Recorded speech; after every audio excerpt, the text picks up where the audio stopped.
കോഴിക്കോട് താമരശ്ശേരിയിൽ മയക്കുമരുന്ന് ലഹരിയിൽ മകൻ പിതാവിനെ ആക്രമിച്ചു. വെടുപ്പൂർ സ്വദേശി അശോകനാണ് മർദ്ദനമേറ്റത്. പോലീസ് നോക്കി നിൽക്കെയായിരുന്നു മർദ്ദനം. മകൻ നന്ദുകിരണിനെ പോലീസ് കസ്റ്റഡിയിലെടുത്തു. ദൃശ്യ പുതിയടത്ത് വിവരങ്ങൾ നൽകും. ദൃശ്യ, ഇത് എപ്പോഴായിരുന്നു ഈ സംഭവം?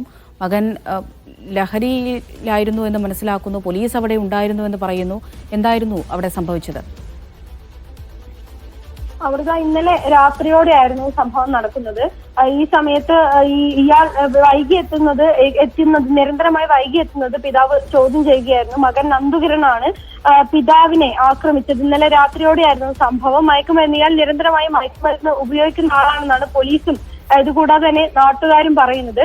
ഈ മകൻ പിതാവിനെ ആക്രമിക്കുന്നത് കണ്ട, അശോകനെ ആക്രമിക്കുന്നത് കണ്ട നാട്ടുകാരാണ് പോലീസിൽ വിവരം അറിയിക്കുന്നത്. ഇതിനെ തുടർന്ന് പോലീസ് സ്ഥലത്തെത്തുകയായിരുന്നു. പോലീസിന്റെ മുൻപിൽ വെച്ച് തന്നെ ഈ മകൻ നന്ദുകിരൺ പിതാവായ അശോകന്റെ നേർക്ക് ഫോൺ എറിയുകയും അശോകൻ ആ ഫോൺ എറിഞ്ഞ് ഈ മുറിവേൽക്കുകയും ചെയ്തിട്ടുണ്ട്. പിന്നീട് താമരശ്ശേരി പോലീസ് ഈ നന്ദുകിരണിനെ പോലീസ് കസ്റ്റഡിയിലെടുത്തു. ഇപ്പോൾ ഡി അഡിക്ഷൻ സെന്ററിലേക്ക് മാറ്റിയിട്ടുണ്ട്.